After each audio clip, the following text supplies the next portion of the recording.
Welcome to Around the Reel with your hosts, Aaron Carlson, Charles Lawson, and Samantha Hanna. Ah, shit. Here we go again. It is kind of fun to think back about that stuff. Yeah, that's crazy. It is. I mean, 176 shows, 175 shows. Yeah. To guess who said what is like, I couldn't do it, Right. to be honest, unless I wrote it down. And was Sean Casey, was that the artist? with Yeah. him? Yeah, the one from, The set painter in Oregon. yeah, Portland, yeah. Yeah, the set guy. He Yeah, was good. set He was good. creator. Yeah. But he did disappear off the face of the planet. Yeah, I don't know where the hell he went. I have no We idea. don't know what happened to him. Well, hello, there's our guest. Hi. Hey guys. That's okay. We'll get to him in a minute. We're talking artists who come on the show and then suddenly vanish. And usually that sounds like right up my alley, but I'm not taking these fuckers. We go off on these little tangents sometimes, and we just get, we just, ignore people. It literally is like that, Alrik, on our show. We basically we have a conversation, and then the guests come in, and we just keep fucking talking. So I don't know what happens. We have no plan. Zero. And that's the whole entire So problem. are we live right now? Is this live? Yeah. This Well, is our it's show. not live, but it's basically, it is what it is. So we don't change anything. Yeah. In front of a canned studio audience. Right. Yeah. Whatever Okay. is said right now will be on the fucking show. That's Yeah, what's going basically. Aaron just likes to All add right. his live studio audience or his canned studio on. audience. Yeah. Oh, fun. We do some fun things in Yeah, post, yeah. Yeah, it's fun. And cut Nice. out some of the blank spaces or Not necessarily. but there aren't usually any of those. No, because we don't shut the fuck up. But I'm no, we don't. Yeah, we talk during literally bathroom breaks and Yeah. drop microphones. And, All the good stuff. Oh yeah, we Wow, talk through everything. amazing. We talk over each other too. If you haven't noticed already. Yeah, I'm getting that vibe. Yeah. This if is you how we haven't roll. listened to the show before, I like to always tell everybody when they first come on the show, if you haven't listened to the show, you're in for a treat because it's like talking to a paranoid schizophrenic with all the personalities going off at the same time. You ain't kidding either. You Nice. ain't kidding. That's a good Awesome. explanation, actually. Yeah. That's pretty good. That's pretty accurate. Well, maybe not always paranoid, but schizophrenic. I will admit I did not listen to your podcast beforehand. I didn't do my research, which I should have done. Ooh. Oh, but I love didn't. We But love I did it. look at your other episode. I saw that you guys had 173. Congratulations, that's quite a lot. Yeah. So We've been plugging away for a while. You're man. actually, we just figured out, you're number 176. Yeah. oh, excellent. I'm honored. We're getting up It's there. a good man. number. Yeah. Nice. Not a bad one. That's a good No, number. It is a good number. Yeah. Yeah, it's a great number. Dude, I am so happy you're here. And ladies and gentlemen, welcome to Around the Reel, by the way. Welcome to Around the Reel. We'll go around the room. Alrik Bursell. Is that how you say your name? Ulrich. Ulrich? No fancy spin. Yeah. I like Ulrich. Too. That's a great. That's great. That's great. Dude. I've been following you for quite a while. Oh wow. I think I'm honored. Well, thank you. I am. I think I ran into some of your stuff back in like COVID times. Remember the dark ages? Nice. You know that shit. The Dark Ages, yeah. Yeah, I man. remember. That's why I edited my feature. It was like during the Dark Ages. Okay. Perfect time. Yeah, and I think I ran across you during a campaign for it. I believe. Oh, okay. Somewhere cool. around Nice. that time. Yeah. I liked what you were doing. You were throwing like people out there with their pictures in the warp, in the portal. In the portal, Yeah. yeah. And I always thought that was like, oh, that's fucking clever. It's pretty cool. I like it. So I stole it, and I used it. For Oh, our nice. campaign. Awesome. I did it for Outrider when we were doing that. Every time someone donated, I put a picture up saying they're Outrider now. I totally Oh, ripped that's damn, I didn't know awesome. you stole that Oh, I shit. ripped the fuck out. I ripped his ass off. I stole that from someone else, so I feel there you like go. yeah. This filmmaker I know, they did it with their movie was called Bring Me an Avocado, and they'd have a picture of somebody with an avocado on their shoulder nice. or in another, and so that was how they would thank people. And so like I was like, yeah, I'm doing that Yeah, for sure in okay, the good. portal. See? Perfect. That's All right. awesome. Well, hey, you're giving credit where credit is due now. Yeah, so. we all pay Yeah. for it, and we Yeah. all take something from somebody. And Oh, that's what yeah, we fucking Absolutely. do. Yes. Everything is, yeah. Yeah. Well, that's what we do. We copy people. That's how we learn to talk, walk, everything. Pretty much. Pretty much. We copy. We copy. I didn't have anybody when I learned how to have sex, though. No one ever taught me. No one. That's He's On your absolutely own right, there. ladies and gentlemen. No one taught him. Nobody. I tried. You know what? You know what I mean? DIY. It's like that reel going around with that older mama sitting there telling everybody, it's like, yeah, little young ladies, I want to keep hearing about how you don't know how to cook, but nobody taught you how to suck a dick either. But you seem to be getting through in life with that, don't you? I just tell everyone, just watch some porn. You'll figure it out. True. I'm still taking courses on that one, Sam. I'll get that. Trust me. It's fine. Anyway, Alrik. It's great. Alrik. It's great having you here, brother. It really is. And my pleasure. Yeah, I know also that you guys have a podcast that you do that is it's actually pretty solid, man. And I know you guys have had some success with it too. So why don't we just get going, and why don't you introduce yourself for everybody, in a nice way other than what I've done. And Sam, sure. No more dick sucking, all that stuff. no more sex talk. Okay. Yeah, we'll get out. You do your thing. Well, I mean, you can if you want. I'm Alrik Bursell. I'm a filmmaker and a writer, director, and also just a video producer. I've been doing video production for the last 15 years, and then making movies all the way through since high school, basically. And I also have a podcast called Making Movies is Hard, about the struggles of being an independent filmmaker, which I've been doing for 8 years almost, or just 8 years in June, I guess. So it's pretty crazy. We have 428, I think, was the one that we just had. So Dang. We've racked them up, man. You've been going. That's cool. Yeah. Well, you'll get there. Just keep going. Don't stop. That's all you have to do. Just don't quit. Just don't quit. And we don't have any. Yeah, we don't think we have a desire to quit this. Or even it's filmmaking in fun. general. It's fun as hell, man. You get to meet so many cool people and connect with so many people, and the next thing you know, you're networking with the same fucking people. It's great. It's great. One last thing to add to my bio. My first feature film as a writer-director of The Alternate came out in September of 2022. It's out now on digital and DVD and Tubi for all to see. So if you haven't seen it or heard of it before, you should check it out. It's called The Alternate. Y'all need to check it out. Yeah, because we're gonna talk about this. We're gonna talk about it. Spoiler alert. Spoiler alert. Aaron Carlson is going to talk about a fucking movie. Spoiler alert. Yeah, I know. He will probably spoil. I can't help it. Say fucking everything. I can't help it because we've all talked about it on this show before. We know how hard it is for indie filmmakers to make a movie, first of all. Yeah. And it's even harder to make a good movie. Okay, where it's actually solid. I mean, it is. Right. Yeah. It's tough, and I respect everybody that's made something. We all do here, even if it's not that quality or it's not that good, or there's something that we know we're like, oh my god, at least they fucking made it. They put it out, and they're learning, and that's something. And if they keep doing it, they'll get there, right? So Right. I know that. Yeah. I'm totally for that. But you've watched some clinkers, to get through it. But you feel really good that they fucking finished it. However, my brother, The Alternate is fucking great. There is not many indie movies that I could actually say that about, where I say great. I'm like, oh, it's solid, it's good. This is fucking great, dude. I had a blast watching this movie. I really fucking did. And I'm really trying hard not to spoil it, but guys, don't spoil it. People out there, watch this movie on TV. Please give him some ad revenue and watch this shit. It's so fucking good. And I'm gonna even throw something in. Yes, please. Everyone knows that I don't like what? Sci-fi movies. I do not. Oh, really? I do not. Uh-oh. But They're there are right up there with Aaron's freckle. Yeah, Right. pretty much. Yeah, Or Aaron in general. I just don't like. Heavy metal and Sci-fi. Anyway, I do like some sci-fi, a couple, a select, a handful. But yours is badass. Yeah. Oh, thank you. Wow, that means a lot from a non-sci-fi fan. Right. Yeah, she hates it. That's why I wanted to say it, because honestly, seriously, I can't wait. So I didn't finish it because we had a long day and I was about to fall asleep if I would have stayed if there. She stayed in there. Because I was all cozied up, my dog was all snuggled up to me, and I was going to go out. So I had to get up and go do something with myself, but I cannot wait to finish it. I cannot wait. I was into it and I loved what I saw. It's fucking great. Amazing. It's great. Thank you so much. Yeah, I'm telling you.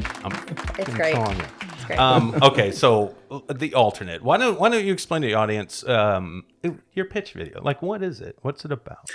Sure. So the alternate is a story about a struggling videographer, Jake, who is basically stuck in this cycle of like trying to get his films out there, and he's in a marriage that he's not necessarily so happy with, and he discovers a portal just by accident, completely accident, just like as a freak of nature sort of thing. That's a portal that leads to another dimension in which he has like the perfect version of his life.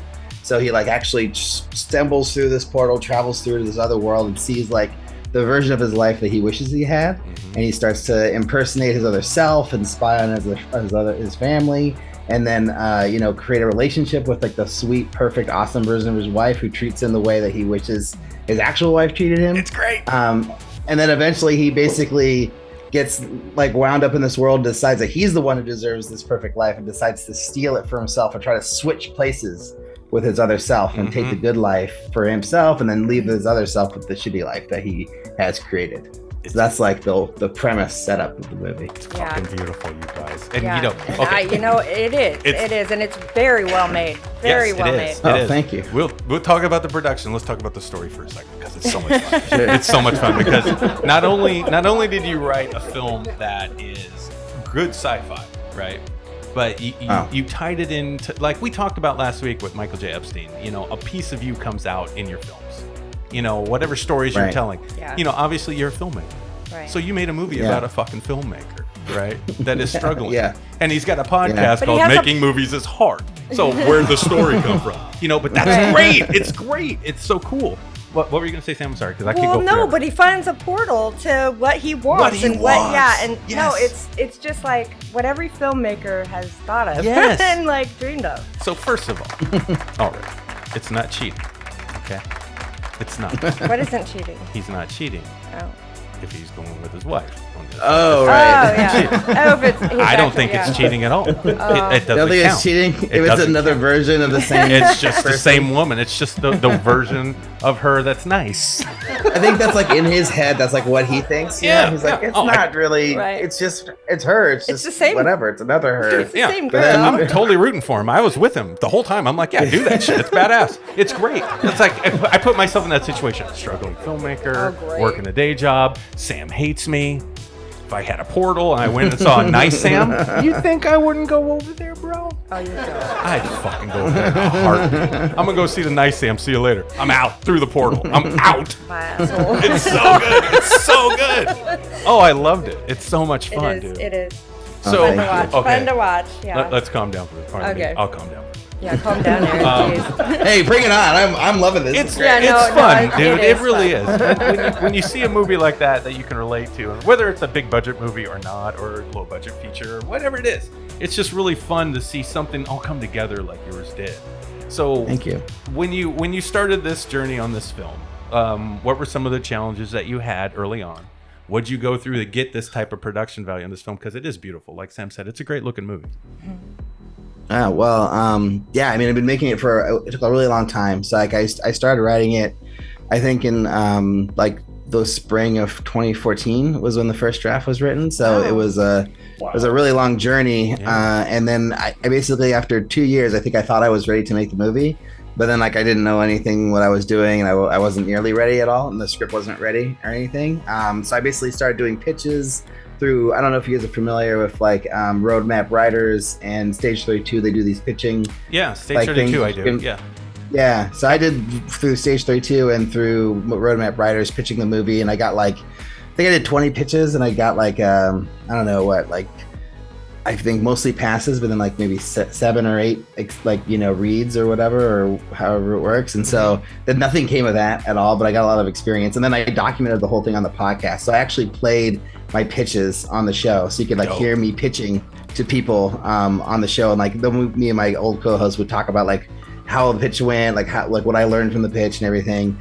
But it basically, what that whole experience boiled down to is that those things are fun, good for practice, but like they're not really gonna like, I mean, it's very rare that leads to something, right? Which is like the lesson I learned through that process. And then, yeah, I think, I mean, do you want to hear about like the making of the movie, or like the crafting of the story, or like all of it? Yeah, all of it. I know that everybody has different interests in certain portions of filmmaking. I'm always curious to how these projects get started and what the filmmaker had to go through to find the drive to do it. You know, whether if the funding doesn't work out, did you still make it? You know, did you get the funding? Right. If that's the case, what's the next step you took after keep that? Going and tell us the rest. Yeah, of we'll just cut you off when we have a question. Yeah, I'll stick on the business side for now. So then, so that was like probably 2015 or 2016 when I did the pitches, and then in 2017, I basically decided like I am gonna start raising money for this, like because I just need to. Like I can't like. There's nothing gonna fall from the sky. There's no like magic like executive that I'm gonna email and they're gonna like sign me a check. Like it's just not gonna work out that way. So I was like, I just had to do it myself. So did you know anything about like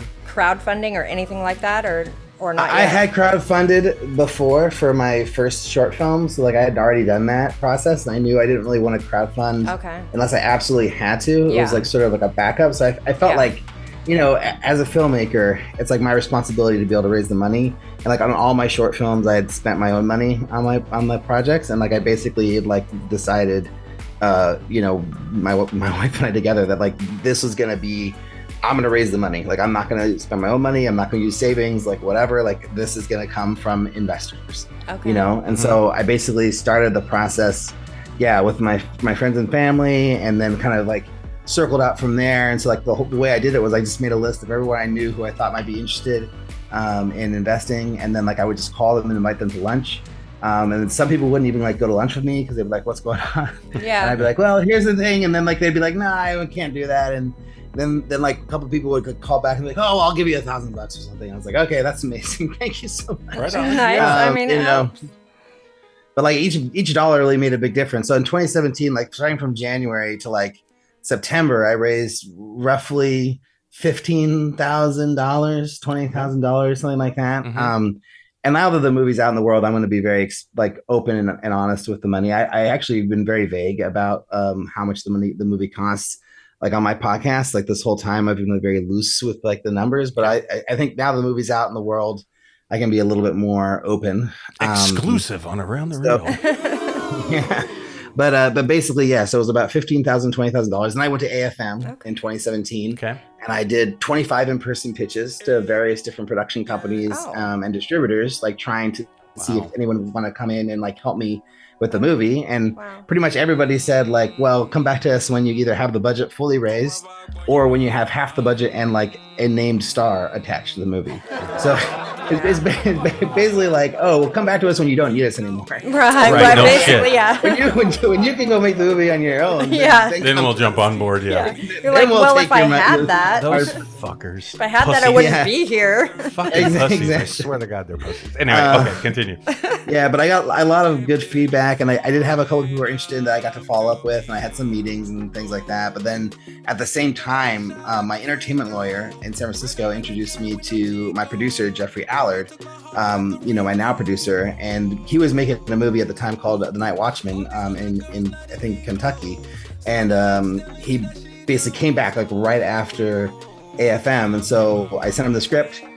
He read it, he agreed to have coffee with me, and then basically in that meeting he was just like, yeah, I really like the script, I believe this is a good movie. And like this is a guy who's like produced like at that point like about 20 movies or so. Wow. And including the Texas Chainsaw Massacre movies, the remakes from 2001 and 2003, I think, or around that time. Awesome. Yeah, so like those are his very first projects, and then like after that he just started like producing horror and you know, some dramas, but mostly horror movies since then. And so he basically signed on as executive producer, and he said, you know, I may produce the movie, but like I will let you use my name, and I'll help you pitch. So I'm not going to bring investors to you. I'm not going to like, you know, I'm not going to sign any checks. Like there's no money coming from me, but like the people that you know, like who would potentially, you know, be interested, like I will pitch with you, and we could do it as a team. Wow, that's so cool. That was huge. That's worth a lot. And then you go back to FM with him, and you're like, look, this is my name, motherfucker. How you like that? So here's what we did. We basically went back to all the people that I had asked before, and like a lot of them who had said no. Yeah. And they were like, now that Jeff's attached it, they're like, oh, okay, yeah, we'll have lunch. Oh, like no, we'll meet. And so then it actually really worked, and I raised another I think $40,000 that year. In the next year in 2018, and so that was like felt pretty good. I was like, oh my god, like we're almost at $100,000 here. Like this is feeling great. And then we basically hit our wall after that. We were like just kind of stopped like right at that amount. And then in the fall of 2018, we were like, well, we need to do something.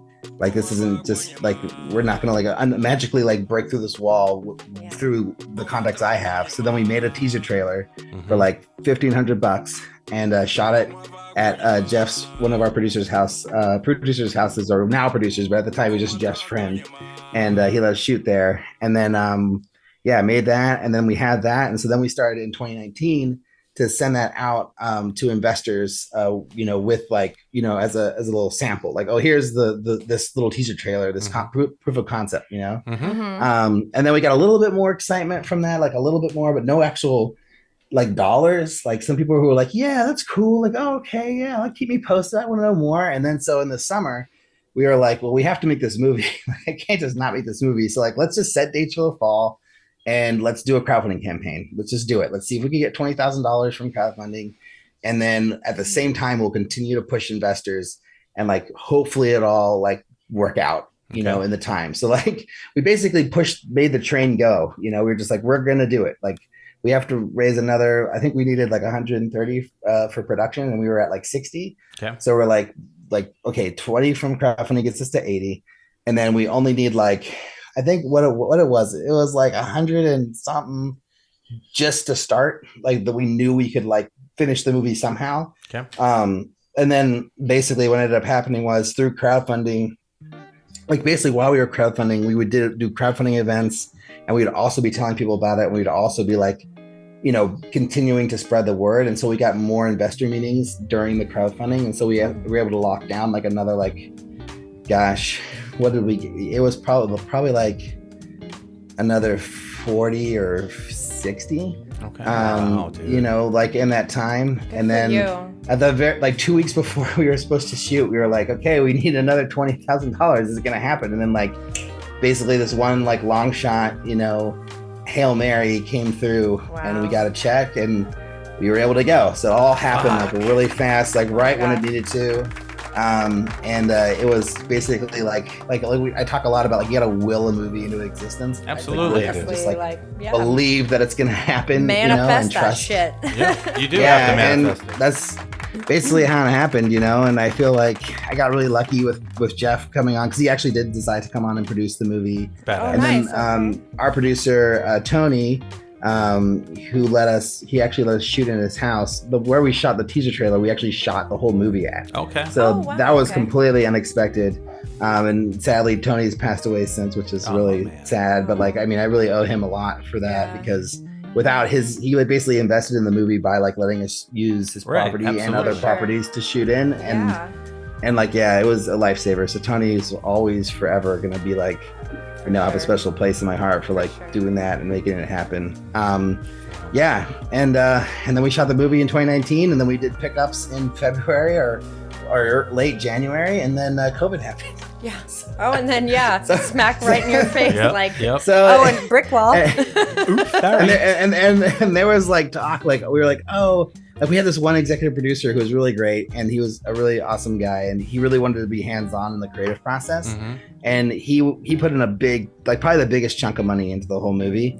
And he was like, well, I wish, like, why don't we just push it 6 months? Like, let's push it 6 months. Like we can continue to work on the script. Like, we'll make some changes. Like, I'll get more involved. Like, it'll be better, like whatever. And I was like, no, we can't do that. We already have shoot dates. Everyone's already invested. We got the actors. We got everything. We got to just go. We got the locations. We're just got to do it. And like, luckily he was cool with that and was still gave it, put his money in. But if I had listened to that and like the movie would like probably not have been made, because we would have been aiming to shoot like in March or April. Yeah. It would have been a disaster. Yeah. It would have been, man. Wow. Yeah. So I'm just really lucky that we stuck to our plan, to our guns, and we got it done. And now the movie's out. People can see it, like, cause we shot it. So we finished shooting in 2020, and then, it got out, through festivals in 2021, and then released in 2022. So How was your experience with the festivals? It was good. We got into a lot.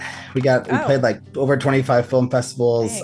We won 15 awards across them, which was really incredible. I got to go to Italy to a film festival there, and we won the gold ring, the big prize. That's cool. Which was like amazing. Okay.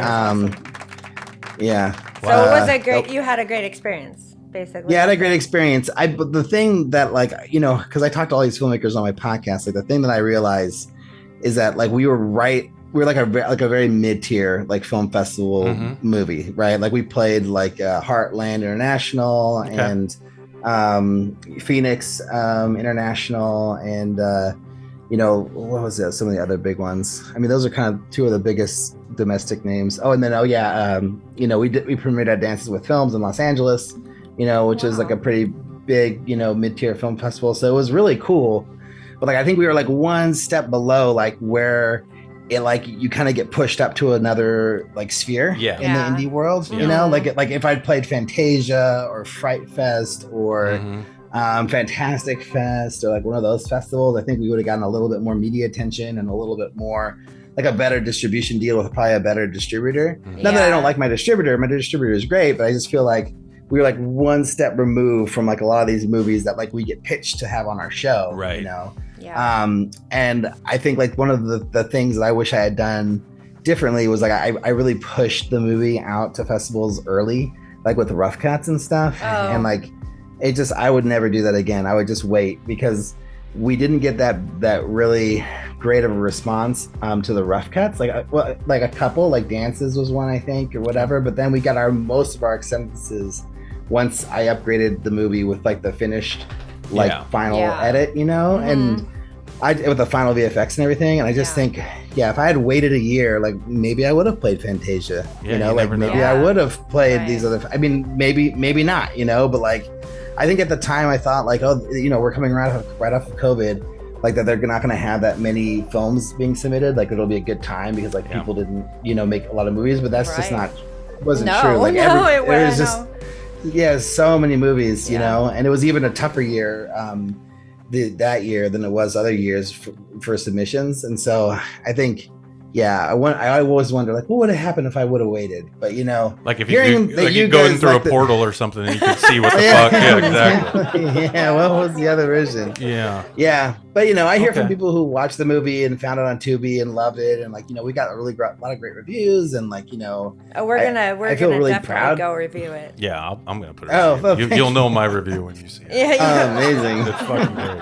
I heard a lot of great stuff that you said. Some things that resonate with me, especially because that hustle that you did, working all those angles, doing everything you fucking could to try to raise these funds to make this movie. I mean, a lot of filmmakers out there don't understand how much work it really is to try to get something at this level going, even though it's still low budget. You know what I'm saying? That's what's so surprising. If I tell anybody I know in the real world, hey, we got $100,000 to make a movie, they'd be like, holy shit. And it's so much money. And it's not to anybody out there who makes movies, right? It really can go far. It doesn't go that far. You know? It really doesn't. Well, you want to pay the people that help you because they're worth it. They're worth the money that they want or they're asking for, or even what you want to pay them. They're worth it. So, you want to pay them. And pay them at their wage, you know, nothing, you know, we'd be like, we could pay you $50 a day, bro, you know, maybe you know what I mean? You know, it sucks. It's embarrassing and it sucks. And it feels really good to be able to do that. But if you look at the hard work that he's talking about, that he put in to do it, I think that matters. I think it fucking matters when you get on set and you're making that movie. People fucking feel it. Well, you know, it sure is like, it's inspiring. To be honest, it's very inspiring. Because that's a lot of work that you went through. That's a lot of hoops that you jumped through to make your movie. But that just makes your movie all the more better. Absolutely. Especially listening to you talk, because I didn't know you, but when I watched your movie and it was great, but listening to you talk about what you did for that movie, that just makes it I want to start it over. I don't want to just finish it. I want to start it over and like watch it again because it does change. I mean, it matters. And that's that shit we always talk about on the show when you're hearing people criticize a film or whatnot. I'm like, they have no idea what you went how through. Much work went into making this, and they just in a drop of a dime can say this shit, and you're like, motherfucker, you just don't get it. You don't get it. And they can't. So I don't get mad at them. But at the same time, it's always something that kind of tingles me a little bit. Like, Yeah. But that's no matter what you do, that's what you get. I mean, I was a bartender, and you don't know how many people have never bartended in their life, and they're like, can you please put some vodka in this? I'm like, okay. Bitch, there's vodka in it. What the fuck? There's plenty of vodka in it, but Yeah, I feel like, but that's also their job, right? Like that's what they're there to do, is to like look at this thing and like not think about all the hard work and all the money and all the whatever, and just like look at it as a final piece of art, Right. you know? And I think like as artists, like that's one of the things that I think that you really have to be honest with yourself about before you start making movies. And if you want to be a filmmaker or whatever, is that this is what you're signing up for. Yeah, You're signing exactly. up to be scrutinized, criticized, like put every decision under a fine-tooth comb at the end, and like completely judged, like, but not based on anything that you did personally. And it's just about your final art, and like you just have to be cool with that. Yeah. And you have to be cool. learn how to deal with that, you know? You ain't Judged kidding. in every way, shape, and form. Yeah, they don't give a fuck. Yeah, they don't. I mean, Yeah, but you know what? You need them all to watch it. Yeah. So you're like, thank you for watching. I mean, you hated my movie, okay, but thank you for watching it. Yeah, they'll talk That's about like, your really? All the way through. You're like, Thanks for the $4. yeah. appreciate the Yeah, watch. they'll talk about your mama. They don't give a fuck. They don't. They really don't care. They You don't know care. what?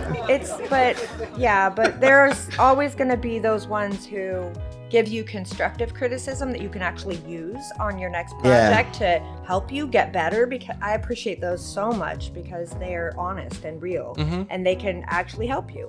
And then there are other ones that you just ignore. And then there are the ones that love you, and they're like, this is great. Yeah. Yeah. And those are the truly honest ones.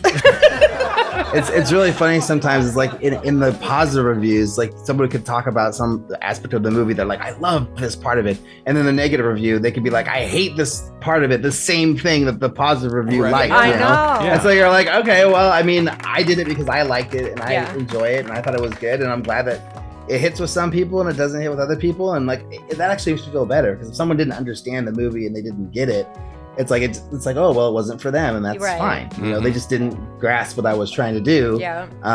The ones that really hurt is like when they understand what you tried to do and they like talk about like all the goals you had in the movie, and they're like, and it didn't work here, and this is what, and you're like, yeah, damn. Shit. Yeah. Thanks a lot. Appreciate it. It sucks. It does, especially when they've done that dive in there to really like dig in and see what you did. You make a good point. It sucks ass. Yeah, it does. It's hard. It's hard to hear. And then the only comeback you got is like, don't you have a fucking life, bro? You know, who writes a 2-page essay on my fucking movie? Get the fuck out of here. You know, that's how you basically either decide like to ignore everything and like not read it. Like a lot of filmmakers do that. They just don't read any reviews at all, which I think is a totally fine approach. Or you just decide to take it all in, and then you just process it and, you know, try to, you know, take the stuff that you like and then, you know, leave the shit that you don't like alone and just keep going. You know, it's the same with getting notes from collaborators on your early rough cuts. It's like, you just like, some people are gonna help you in a way. Well, it's all helpful, even if they don't like it. It's all helpful feedback. But like, it's like up to you to decide like what fits the vision and what doesn't. Yeah, and you can tell right away when someone doesn't get what you're trying to do.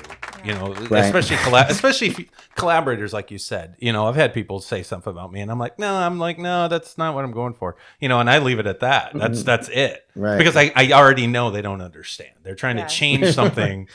And not for the right reason, you know. It's like if you get it, I'm like, let's do this. If you don't get it, never mind. That's actually a really good point. Yeah, it's a very good point, because being able to decipher like whether or not the person's opinion is where constructive. Whether they understand your story, though, because not everything is for everybody. Yeah. So, like I've said before, I don't necessarily like heavy metal, but it's for some people, because there's thousands of millions of people that love it. So some people do get it, and I'm just one that just doesn't. It's not for me. Personally.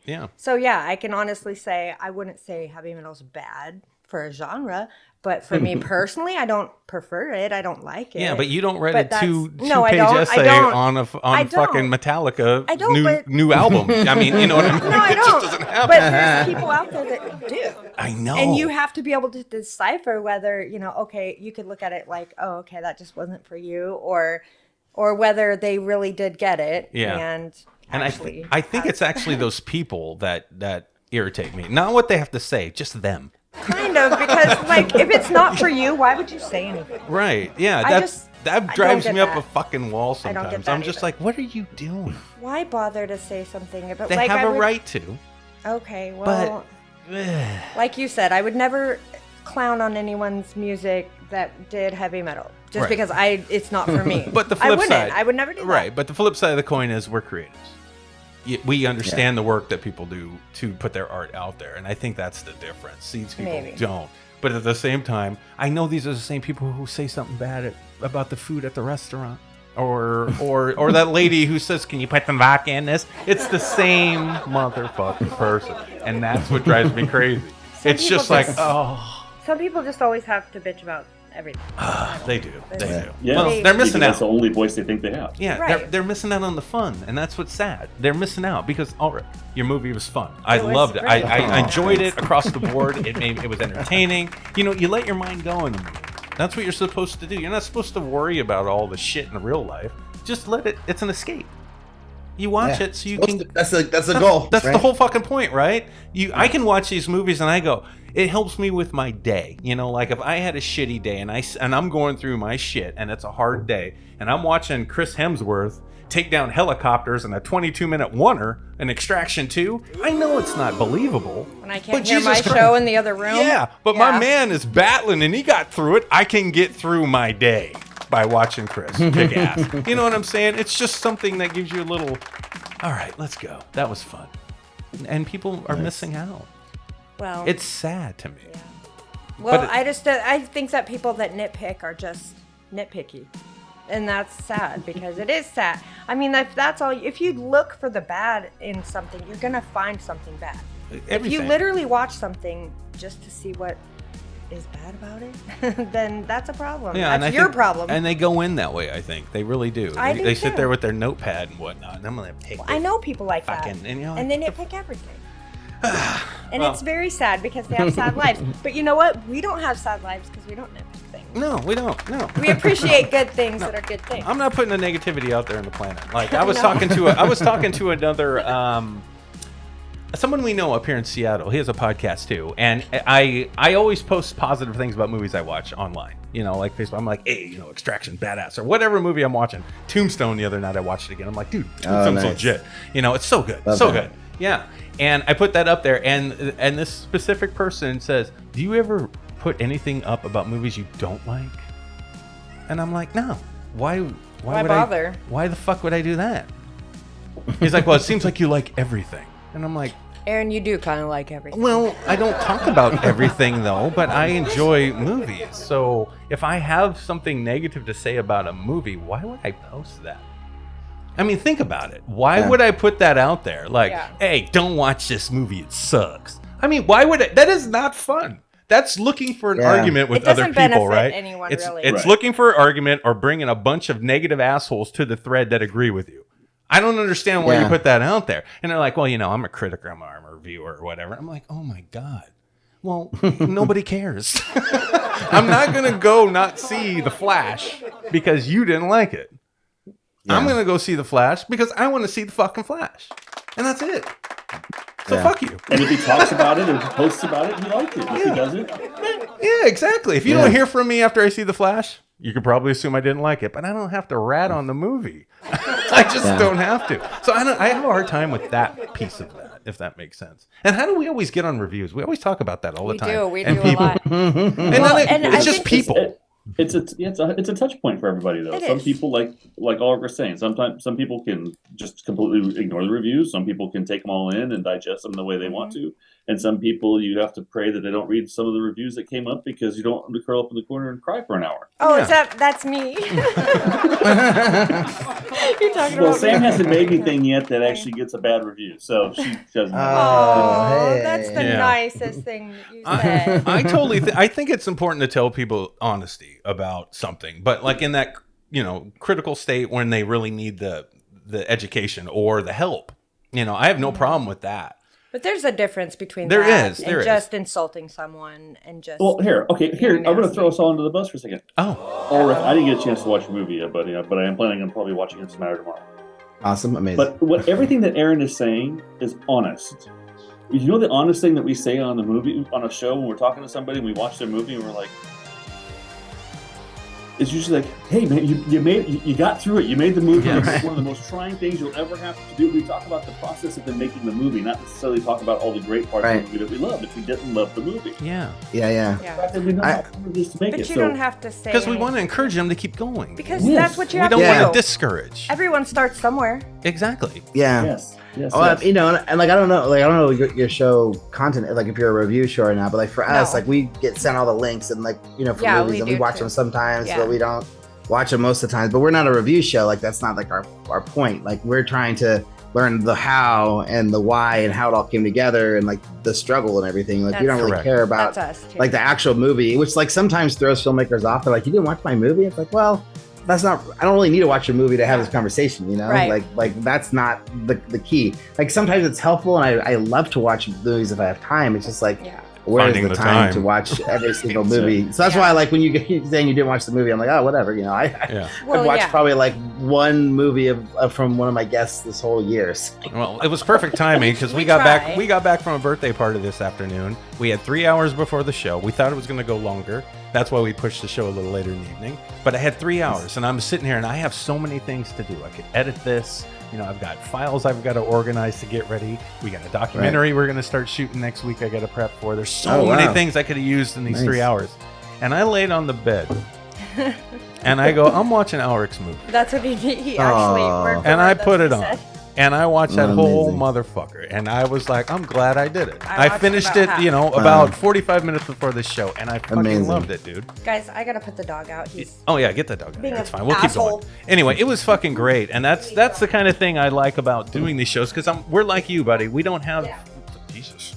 I guess that's the last time Dog's gonna be in the studio. We don't have a lot of time either, and that's the hard part about it, because I want to be able to actually prep before a guest on the show. You know, it'd be awesome to be able to do, but you know, that's the thing that you can't do, because we're working filmmakers too. We're working people. We have jobs too still. You know, we're doing all this shit. And it's not easy to do, and it's only because of time.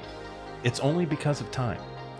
That's what it comes down to. So when we did this show, we started out by wanting to find similar, you know, creatives out there who are doing what we're doing, kind of like you guys do, and bring that vibe, that inspiration, that hope, that, you know, just whatever you're doing, just keep going.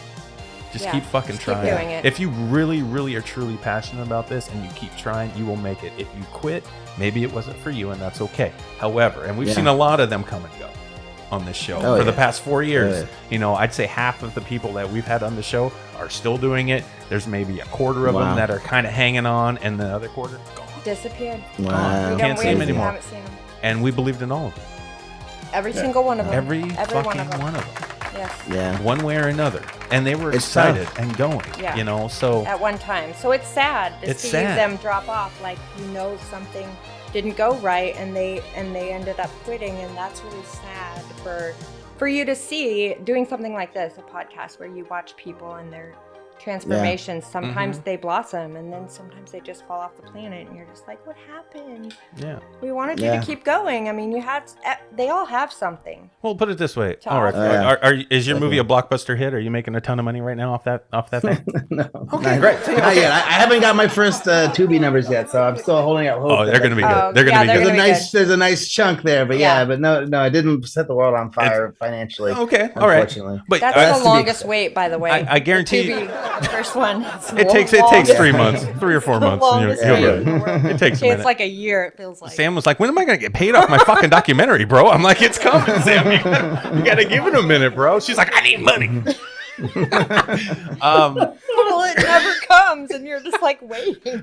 Sam's used to getting paid every other week, you know what I mean, for working at the job. Yeah. She was like, 3 months? What the fuck? That's not what happens in the filmmaking world. No, it takes years and years. Well, being a bartender, you get paid every night, so. That's true, too. Yeah. But even though it may not be knocking the boots off of the bank when you go, you want to make another movie? Oh yeah, definitely. You know, I mean, I feel like I know I'm going to make another movie one day. I don't know when, you know, and I'm trying to like not have the pressure on me to be like, I have to do it within a year or 2 years or 3 years or whatever. Like, I just feel like, you know, I've got a young kid, another kid coming real soon. Congratulations, you know, buddy. I feel like, no, thanks. Yes. I feel like, you know, when the kids are young, it's like, let me be there for them and focus on them. And then if an opportunity comes up and I get to make a movie, then fantastic. You know, I'll go away for like, you know, 30 days, whatever it needs to be. Or hopefully get to make it in my you know, in my town. That would be amazing if I got to make it locally. But like, you know, I mean, I feel like I'm just not like having the pressure. Like, I'm just working on my ideas, working on my scripts, finding stories I like, and then, you know, when the right one comes, you know, and I feel like strong about it, then it's like, now let's do the fundraising thing again and see if I can like reduce that 8 years to like more like 2 or 3 years of fundraising, you know, like see if we could do it a little faster this time. But you know, I basically feel like the whole thing about making movies for me is, right, it's like you got to find the idea, like the thing that drives you, right? That you're so obsessed with that you will never let it go, and that you believe in it beyond anything, and that like you just still love it through all the shit, like all the hard times, all the no's, all the people who told you the script isn't good, all the rejections, all the anything, like the actors who turn down the roles or whatever, and like you still believe in the movie and you still love it, like, you know, after 8 years, 6 years, 2 years, 4 years. Is like trying to find that thing is really hard. And I was super lucky I found it so fast, you know, in relation to like how long I was trying to write, you know, my first feature.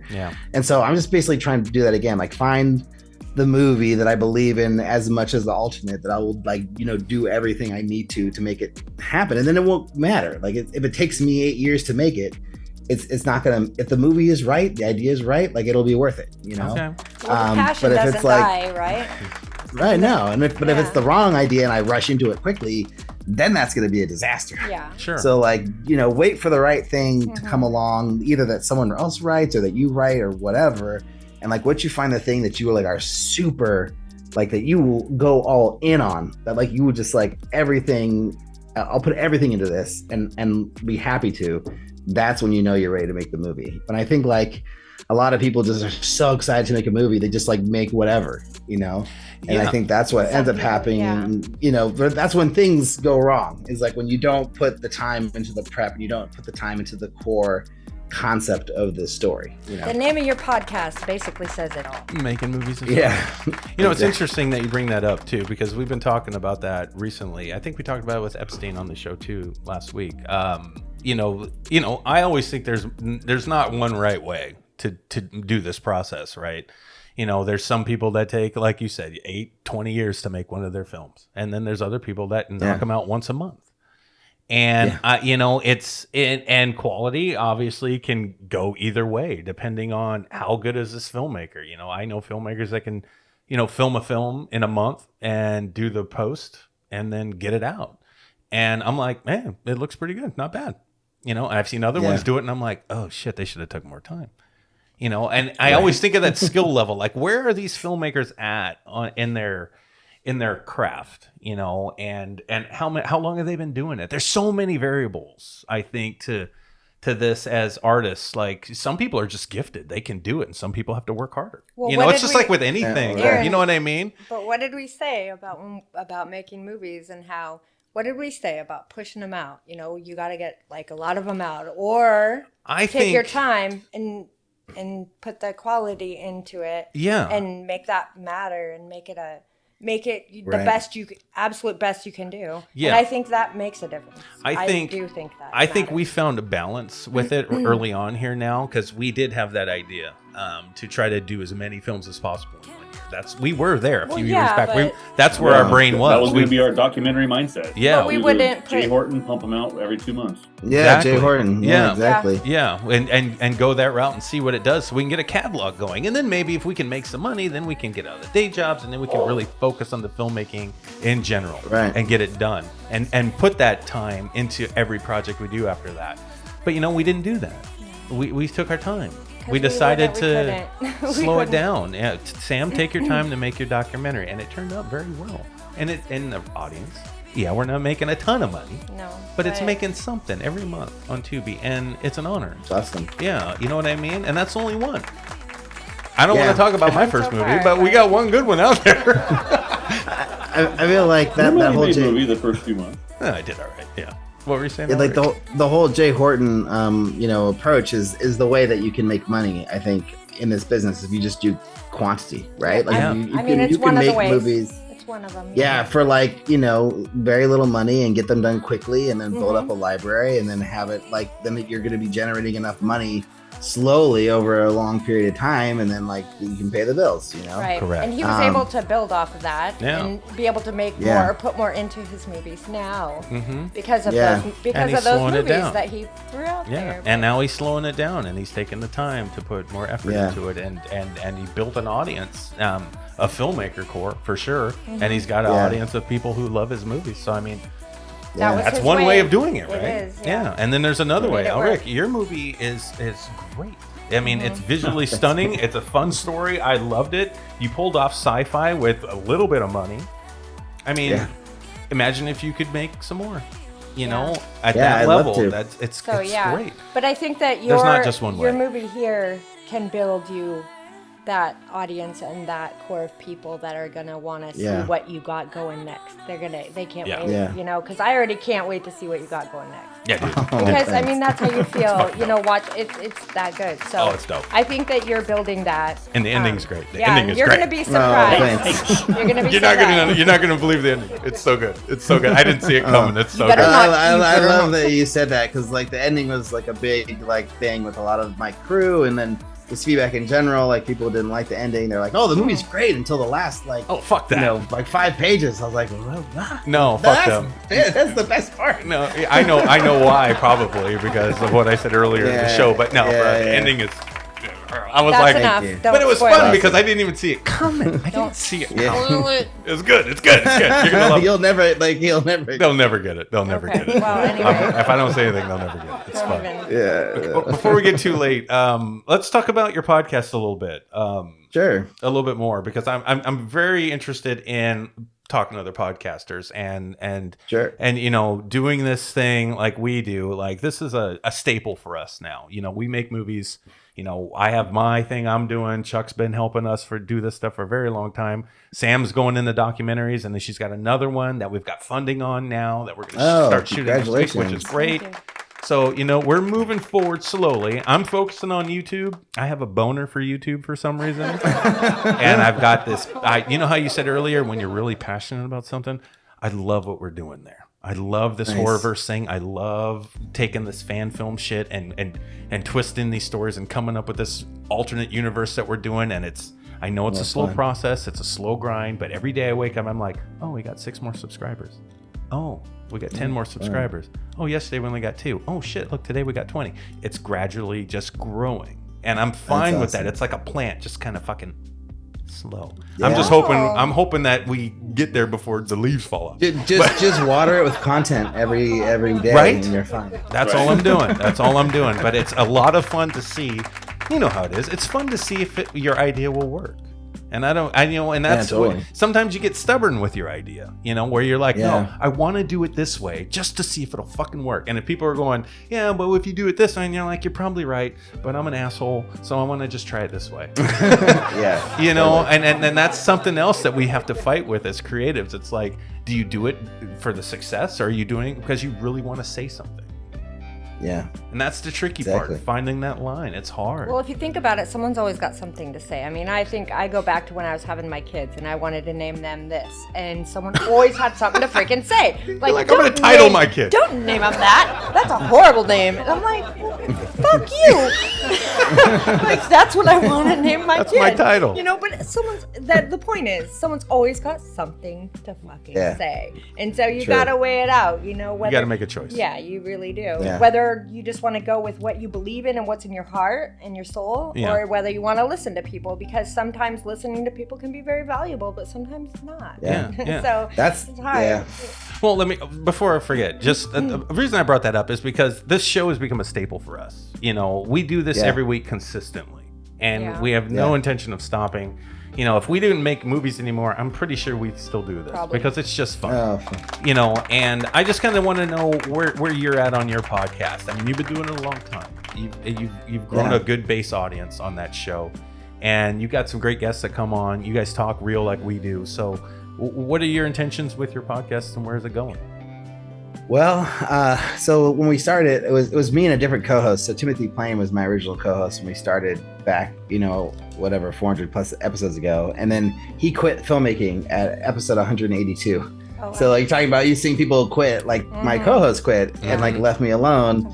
And so then I did it by myself for like 30, 40 episodes, like with I had like rotating co-hosts that came in, and then Liz Manischel is my new co-host, and she's great. She's not new anymore. She's been doing it for like 200 episodes. But like, yeah, I mean, she came in and she's helped out. And now we have a producer, Eric Toms, who works with us on produce. And we have an editor. And then we have a guy who's doing social media for us now. Wow, so we have like a little team. Nice. And it's made it a lot easier to do the show. Cause like before, like when it was Timothy and I, like I would edit an episode, he would edit an episode, and then we would just trade back and forth every week. Time and now we have like, yeah, like now we have like a dedicated editor, and we have our Patreon backers, so like that covers a lot of the editorial costs, and we have some sponsors, so they cover the rest of the editorial costs. Nice. So like right now, like for the next X months, like I'm completely covered on the podcast, which is great. So like I don't have to pay for it anymore, which I was paying for it forever. Okay.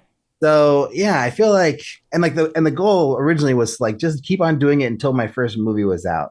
Like get the alternate out into the world, like finish it, like chronicle the whole making of the movie, and then decide what to do.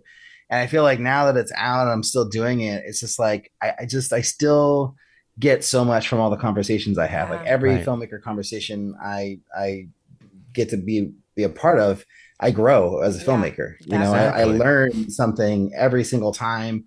It's like no matter how many people you talk to, it's always a little different. Like everybody has a slightly different approach, slightly different circumstances, like different different, just process. It's just so fascinating. So I feel like until I stop learning, I'm going to keep doing it. And I honestly feel like I'm never going to stop learning. So like, I kind of feel like I'll never stop doing it. And unless like, I just don't have the time to do it anymore. Right. Like, but I can't imagine like what would have to happen in order for me to not find an hour to do an interview every week and then another hour to do the segment recordings. So like, it's like basically 2 hours of recording a week that we do. And then depending on if we have extra guests a week, like we'll like do 2 a week and then we'll take a week off or whatever. And, kind of do it that way. But like now that I'm not doing social media anymore, and I'm actually, our social media guy is doing the art now. So I used to do the art. Now he does the art. So it's like, I basically have to just show up and talk and then like answer a couple emails, so the work is pretty low, so I feel like unless something happened where I got a job where there was no way I could schedule interviews a week, which I can't imagine what job that would be. Right.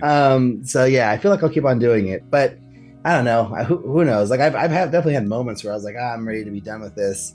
But then like you have another conversation with another amazing filmmaker, and then you're like, well, inspires you. Right. Yeah. I'm just that much better now.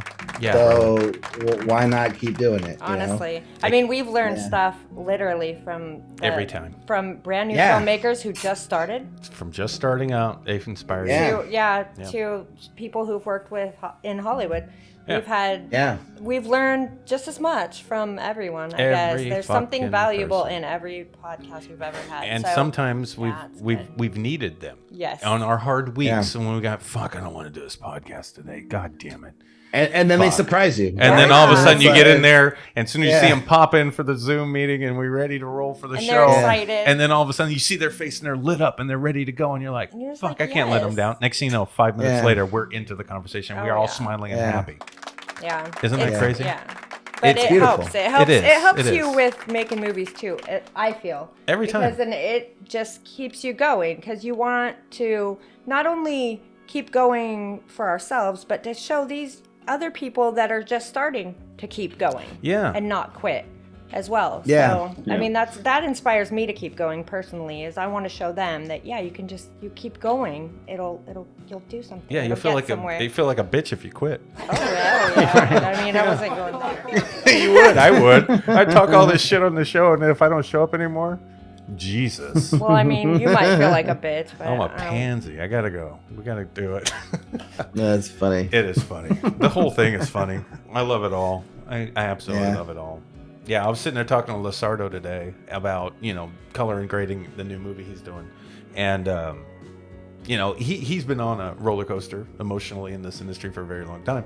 And I'm sitting there and he's like, Aaron, I really appreciate your enthusiasm for the project. And just overall, you say all the right things, Aaron. I don't know if you mean them or not, but I like it. And I'm like, dude, Robert Lizardo's a badass. Like, that's fucking cool. But I mean it. I'm like super excited about anybody doing anything, especially if they're asking us to help. Well, It makes me happy. Good point. I'm just that's a good point. It's People can bring you excitement. Especially people that are just starting, because they're very excited. excited as fuck. Yeah. And I don't want that to ever go away.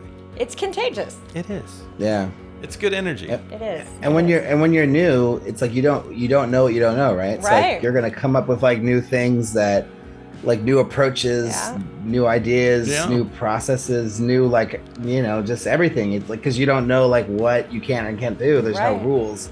And then like once you know more, then it's like, oh, I gotta fit into this box. I gotta do this. Like I gotta like be this genre or like appeal to this kind of audience. And I feel like you just put more rules on yourself. So I'm always trying to go back to like my younger filmmaker self, where I did whatever the fuck I wanted whenever I wanted. Right?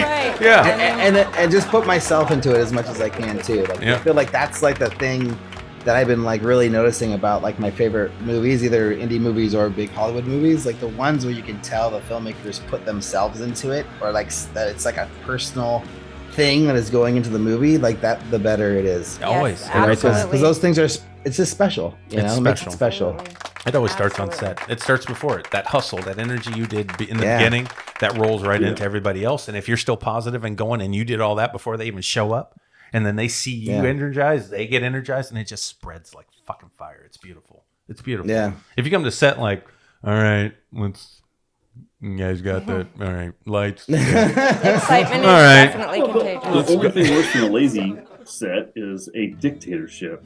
Yeah. Oh yeah. Yeah, and that's no You fun. gotta- It's a you gotta collaborative make medium sure- for a reason. Exactly. Right. Yeah. Yeah. Shut that guy up. He doesn't need it. You Or can't gal. do it by They can shut yourself. up. You need everyone Yeah. else. Yeah. Respect Make the it people on happen. set. Respect them. They're all there to help you make this fucking thing work. So shut up. Be nice. That's how I feel. Oh man. All right. Well, What a fun conversation this has been I knew it with would you. be. I told you. Yeah. I told you. Ulrich's badass. Thanks so much for having me, guys. It's been an honor. It's you know? it's Like, awesome. ours, man. Yeah. Our honor, yeah. Seriously. You're a great filmmaker, my friend. oh, thank Yeah, you. I Oh my absolutely God. adored I'm your gonna movie. be riding high on that for Good. weeks. I Good. No, swear. you Do should. it. You should. You earned it. I know that after these guys finish their film, they're gonna say the same thing. Keep making them, keep going, you make another one, brother, and keep doing your show. You're doing it for the right reasons, and you can tell. And I know when people are doing shit for the right reasons. I can totally tell. So I know you are. So thank you. Oh, thanks, man. Yeah, I appreciate you very much. It matters. People like you matter in this for everybody. So keep going. Oh, Keep fucking Yeah. going. Absolutely. I will absolutely, 100%. I can't wait to check out your guys' work too. Like, you gotta send me links. I want to see all your Oh, stuff. for sure. Yeah. Sure, I'll send you Sam's doc, and then the Horrorverse, bro. You got to watch Horrorverse. Yeah. Just go to YouTube. Yeah. Check out CCC Entertainment Group on the YouTube channel. It's fun. Subscribe while you're there and hit the notification bell so you can make sure you get to see all of our content. Yeah. And Chuck, Beautiful Fitness. voice for that. Oh my Yeah. God. he does. He does. That's Yeah. what I'm here for. Chuck, why don't you go ahead and continue with your beautiful voice and close the show out, brother? Close us out. Ulrich, thank you so much for joining us today on Around the Reel. Thank you for hanging out for a couple of conversation. And I don't know about you guys, but I had a drink because, well, it's Saturday and I needed a damn drink. I had one. But no, more importantly, a quick disclaimer to everyone out there. For those of you out there who are criticizing everything that we're doing, remember this is fucking fiction. If you want fucking fact, then go fucking read an encyclopedia. That's the books that Wait, my fucking shit is Gen Xers fact? used to use to look shit up. If you don't know what it is, I'll hit you over the fucking head with it, and then you'll know for sure. Now, Oh, for wait. Ulrich's You wife, sound bitter. this is important. I know you have a little one coming. I know you have a little one that's in the rooms. However, if he gets excited about an idea, that 8-year plan he just said that he on this show that he's going to have is going to turn into a 2-year plan once he realizes he's excited about something other than just making babies with you. I'm so sorry to bring that up, Ulrich. I apologize. I don't give a fuck. But I really hope that you guys all get a chance to have an amazing week. And everybody remember out there, think hard. Because you're thinking anyway. We'll see everybody later. Man, amazing. That was the best. For those of you that want to be a guest on Around the Reel, please email Sam at aroundthereal253@gmail.com. That's aroundthereal253@gmail.com. Not Messenger. Do not message Aaron on Messenger, because then he has to send you a message that says email Sam at aroundthereal253@gmail.com. That's aroundthereal253@gmail.com. How come they can't just message me again? Because nobody wants to fucking talk to you.